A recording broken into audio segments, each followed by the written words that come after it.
Boa tarde, pessoal. Que a graça e a paz do nosso Senhor Jesus Cristo, que o amor de Deus e que a comunhão mesmo do Espírito Santo possam vir nos ensinar essa hora. Quando eu falo Espírito Santo, amados, sem ele é impossível a gente aprender alguma coisa, a gente mudar em alguma coisa na nossa vida. Infelizmente, a pessoa do Espírito Santo, ela está tão longe, mas tão longe, sabe, do nosso entendimento hoje. E é por isso que nós muitas vezes não entendemos as coisas espirituais.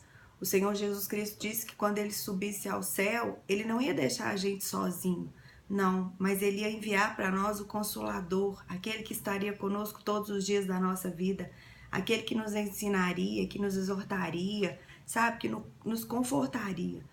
Amados, a pessoa do Espírito Santo, ela é tão importante na nossa vida, mas tão importante, a gente precisa buscar conhecer mais a pessoa do Espírito Santo.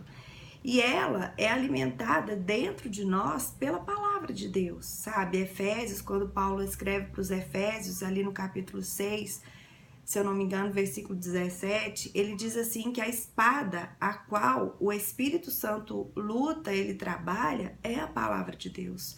Ou seja, o Espírito Santo de Deus dentro de nós, ele precisa ter, sabe? Nós precisamos alimentar o nosso espírito com a palavra de Deus. Por isso que nós estamos assim, muitas vezes as pessoas estão buscando algo espiritual, mas tudo que nós formos buscar, existe o caminho certo, sabe? Existe o jeito certo. E aqui em Tiago 4, Tiago, quando eu leio Tiago 4, parece que Tiago estava um pouco assim, né? Exaltado, um pouco mesmo irado, né? Escrevendo essa carta, justamente esse capítulo aqui, porque a gente vê que os cristãos, eles estavam meio perdidos ali, né? No caminhar mesmo de Cristo. E ele começa a falar a respeito das pelejas, das guerras mesmo entre eles. Ele fala, olha, tudo que vocês estão vivendo não vem justamente daquilo que vocês estão desejando? Ou seja, da sua cobiça, da sua avareza, dos seus desejos que realmente não tem limite? Ah, queridos, como isso é algo, sabe, sério na nossa vida. O desejo de obter o que é dos outros. O desejo de obter algo que não foi, sabe, feito para nós. A cobiça, a avareza é quando você deseja mais do que você tem. E se a gente não vigiar, se a gente não combater essas paixões dentro de nós, sabe, a gente não vai desfrutar da vida plena que Jesus Cristo veio para que a gente desfrutasse. E quando ele fala isso, ele fala, olha, vocês pedem e vocês não recebem porque vocês pedem mal. Ou seja, vocês pedem simplesmente para alimentar a sua própria carne. E a oração dessa maneira, ela não vai ser atendida, porque uma vez que você tem o Senhor Jesus Cristo, que você quer seguir o caminho do Senhor, não adianta você querer alimentar a sua carne. Você tem que alimentar o seu espírito, porque é onde você vai ter comunhão com Deus. E Tiago fala, olha, a amizade do mundo, ela é inimizade contra Deus. E Tiago ainda adverte essas pessoas, chamando elas de adúlteros e adúlteras. O que é isso? São pessoas que estavam literalmente adulterando contra o próprio Deus, buscando em outros lugares a satisfação, a realização, sem ser em Deus. E às vezes pode parecer um pouco confuso quando o Tiago fala aqui a respeito de mente de inimizade contra Deus. O que é isso, gente? É você amar mais as coisas do mundo do que aquilo que Deus tem para você, do que aquilo que Deus quer te oferecer. O Senhor Jesus Cristo, ele nos advertia lá em Mateus 6:24 que não tem como você servir a duas pessoas. Ou você serve a Deus, ou você serve ao dinheiro. O João também, lá em 1 João 2, ele faz essa advertência. Ele fala, olha, ou você ama a Deus ou você ama o mundo. Porque não tem como você conviver com essas duas coisas. Porque a sua carne, sim, ela é alimentada pelas coisas do mundo. Mas o seu espírito, quem alimenta ele é o Senhor. Por isso nós precisamos entender, sabe, a respeito de buscar as coisas de cima, pensar nas coisas de cima, ter discernimento de que a nossa pátria, ela não está aqui, ela é eterna. Mas nós estamos falando de vida cristã, nós estamos falando de vida com Deus. Eu sei que é algo desafiador, Mas o Senhor, Ele não te obriga a isso. A vida com Deus é uma escolha. Deus não vai te obrigar a ter comunhão com Ele. Deus não vai te obrigar a ter vida com Ele. Deus não vai te obrigar a fazer as coisas certas. O Senhor não vai te obrigar de falar, não vai em ambiente. Não, amados, a vida com Deus é uma vida de liberdade. Eu estou aqui porque eu escolhi o Senhor. Eu escolhi ao Senhor. Eu tenho desejo no meu coração de servir ao Senhor. E o Senhor nos adverte quando Ele fala para a gente fazer essa separação do mundo e das coisas dele, é porque o Espírito dele que habita em nós, ele tem ciúme de nós. Jesus pagou um preço caro por nós. Jesus pagou o preço de sangue pelas nossas vidas. Ele fala que nós somos dele, nós somos um povo escolhido, uma geração eleita, nós somos sacerdotes reais. Povo para quê? Escolhido para declarar as grandezas de Deus nesse mundo que está perdido. Ah, queridos, hoje a gente viu aquela tragédia lá em Mariana. Semana passada, outro avião caiu com quase 300 pessoas mortas. Poxa, o Senhor está querendo falar alguma coisa conosco.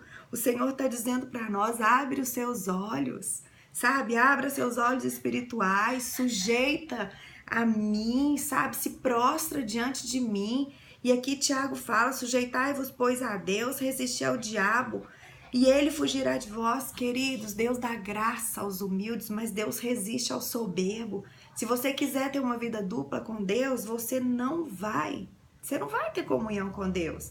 Você não vai ter experiência com Deus, você não vai ver os milagres de Deus, porque Deus, Ele não te aceita pela metade, Ele quer você inteiro.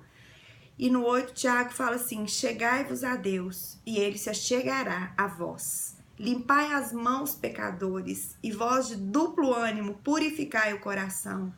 Queridos, o Senhor está nos chamando aqui mesmo a nos humilhar perante o Senhor, uma vez se nós queremos exaltação. Tiago nos adverte a não falar mal uns dos outros, porque quem fala mal de um irmão e julga seu irmão, está tomando o papel de juiz, de legislador, ou seja, o mesmo papel no qual Satanás quis tomar, o papel de Deus. Ah, queridos, que a nossa boca possa mesmo fluir coisas que vêm do Pai. Quando você fala mal de outra pessoa, é como se você estivesse falando contra o próprio Deus, porque foi Deus que criou aquela pessoa. E o desejo do coração de Deus é que aquela pessoa e que nós possamos ser salvos. Há umas 2 semanas o Senhor veio falando muito comigo a respeito de que Ele tem poder sobre todas as coisas, que não adianta eu querer me gloriar em nada, porque é Ele que opera tanto querer como efetuar, e que a minha alegria, ela não tem que estar nas coisas que eu faço para Deus, mas a minha alegria tem que estar que o meu nome está escrito no livro da vida. A minha alegria, em primeiro lugar, tem que estar que o Senhor morreu por mim e eu fui salva. E o Senhor, para concluir isso tudo, quando Ele me falava, e eu estudava, buscava um versículo, outro, quando Ele concluiu tudo, o Senhor falou assim comigo, filha, não simplesmente me inclua nos seus planos, mas ore, sabe? Se disponha a ser transformada, a ser curada, para que eu te inclua nos meus planos, porque os meus planos são bons, a minha vontade é boa, perfeita e agradável. Ah, queridos, como a falibilidade dos projetos humanos. A verdade é essa, nossos projetos são muito falhos, muito falhos. E Tiago aqui, nos últimos versículos, ele vem falar a respeito disso. Ou seja, que se Deus quiser ou não, a gente vai fazer uma coisa ou outra, mas temos que fazer planos? Sim, temos que fazer planos, mas temos que ter a consciência também de que nós vamos fazer planos, mas que a vontade certa, ela vai vir do Senhor. E o Senhor fala aqui através da vida de Tiago, olha, quando vocês for fazer planos, tenta entender que eu tenho que estar nisso, porque de mim vem o querer como o efetuar. E ele fala para a gente ter assim na mente a seguinte coisa, olha, se o Senhor quiser, nós faremos isso, se o Senhor quiser, nós faremos aquilo. E que a nossa vida aqui, queridos, ela é muito passageira. A nossa vida aqui, ela é como um vapor, uma neblina que sobe ao mesmo tempo vai embora. Mas a vida que Deus quer dar para mim e para você é uma vida eterna. A palavra de Deus diz que nem olhos viram, nem ouvidos ouviram aquilo que Deus tem preparado para aqueles que o amam e guardam seus mandamentos. Querido, que essa verdade venha sobre a sua vida, que essa verdade venha sobre a minha vida. Porque quando tivermos visão dessa vida eterna, vamos conseguir cumprir aquilo que Tiago fala aqui no último versículo. Aquele, pois, que sabe fazer o bem e não faz, comete pecado. Não espere você fazer o bem de acordo com a sua circunstância, de acordo com o que você tem, de acordo com o que você não tem. Mas escolha fazer o bem porque o Senhor te chamou para fazer o bem. O Senhor te capacitou para fazer o bem, independente da sua circunstância. O Senhor deseja mais de mim, o Senhor deseja mais de você. E se você tem acompanhado esse estudo, que é um estudo para quem verdadeiramente quer mais de Deus, não desista, porque Deus vai e Ele pode te surpreender. Mas precisa de uma escolha, de buscá-lo com todo o seu coração. Deus te abençoe. Até amanhã, se Deus quiser, para a gente terminar.